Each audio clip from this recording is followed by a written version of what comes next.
Hi, G-Bes.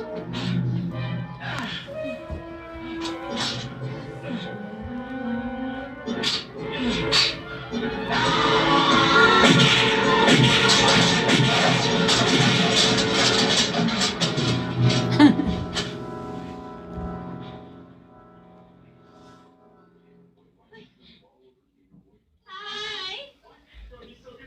Ano, labas tayo? Bukas mo, okay?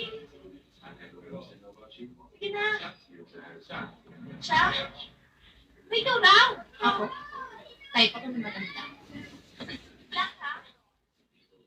Pasok na! Uy, ayan, may customer. Uy, hindi ko. Ano? 500.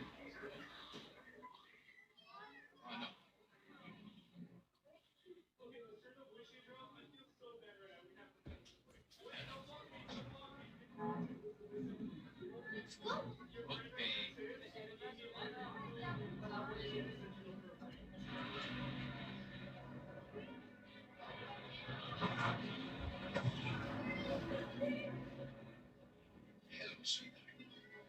Pwede ba?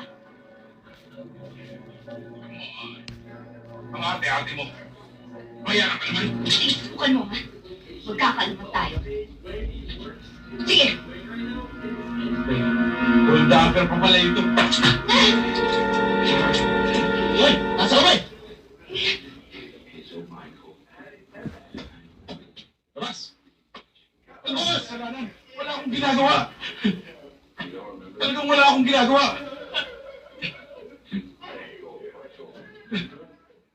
Okay! Dali mo!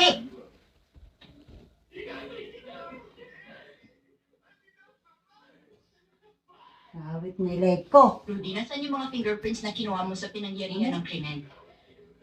Wala sa test ni Andy, nawawala yung mga file. Kahit na makita niyo mga file, hindi ang serial killer ang natampot niyo. Chief, muntik na akong patayin. Alam ko yun, pero balikbayan siya. Nandun sa kanyang visa. Noong isang buwan lamang siya dumating. Ang mga biktima, pinaslang noong nakaraang limang buwan. Hindi siya ang serial killer. Isa pa, yung patalim na nakuha sa kanya. Hindi nagmatch sa patalim na ginamit sa pagpatay sa mga biktima. Rudy, nasaan yung mga file? Bakit Andy nga eh? Nasaan ba si Andy? Hindi siya marunong makisama. Paano yan? Ryan, may tinuruan lang ako ng leksyon. Ano, natatakot ako dito. Ikaw naman kung magsalita ka para hindi safe house itong pinagdahan ko sa'yo. Ano talaga to? Yan ang nanay ni ano eh. Ni ano Actually, pangalan sa no? grupo to eh. Ginagamit din namin sa Nanay staff house ni- minsan-minsan. Anong pangalan nung kaparayan niya no? Then, Send me. Send marami me. na akong kinausap ng mga connection. Yung sikat nga artista, Pagkatalo sa pinagdalawan niya. Witness No? Protection Program. Siya nga pala, next week, Edna Olivares na gagamitin mong pangalan. Gusto mo ba tumira sa Baguio? Ano mo tak na Bakit? pangalan? Tanggap na ba ako? Malapit na. Ayos pa ba yung sinasabi ko sa'yo si Maria Felix? Malapit na rin yun. Malapit dahil marami kaming inassign na agents para tutukan yung Mario.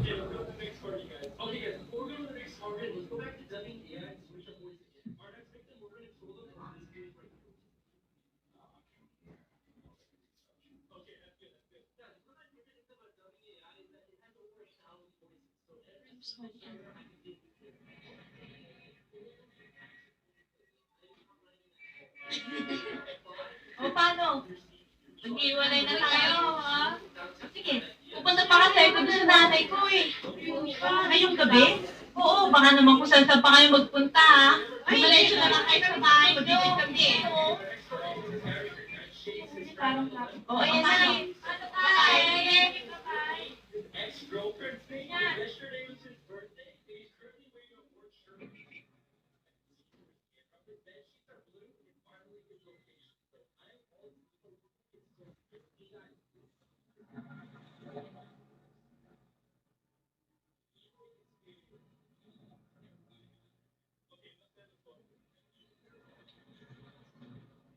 Miss, pwede ka ba?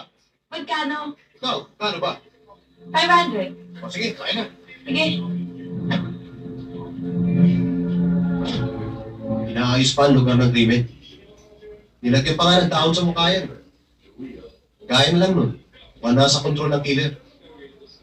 Ewan ko ba, inaayos pa niya yung bangkay bagong maris. Diyan lang talaga nag-iiba ang kaso ni Lolit sa Carias. Accountant kasi yun eh. Nanlaban siguro kaya nilaslas bago itinapon sa bintana. Ang iba, walang ebidensyang nanlaban. Tulad nito, walang masyadong pasa. Chief,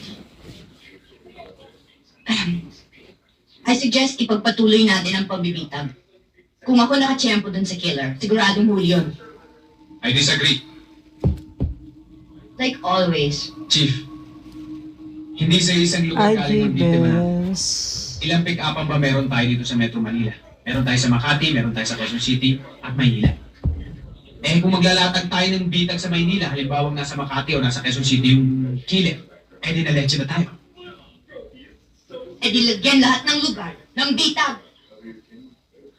Bakit? Ilan bang Send female agents me. meron ng opisina natin na pwede natin gamitin? Eh bakit? Pwede naman tayo mag-hire sa labas. Total, pampain lang Oo naman. Pwede natin i-train pa. Tapos Ay, babantay ko lahat ng mamo. kasadang yun. Imposible iniisip mo ba? Talagang imposible.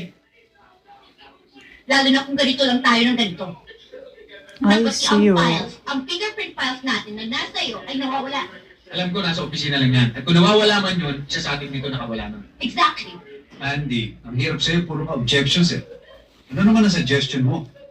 Eh, hindi ka nga mahagilap. Ay, memo. Chief, nag-file Send mo me. na. Oo, pero ang punto ko, magpakita ka ng gilas. Yes, sir. Ikaw na nga masikaso nito. Gusto ko magkaroon ng liwanag ng kaso kaagad, ha? Andy, ano yung galos sa braso mo? Paano yan? Wala ba, Chief? Galos na.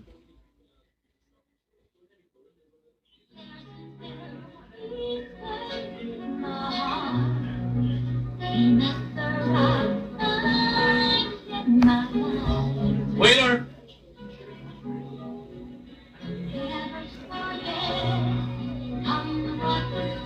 Pakibigyan mo nga siya ng drinks.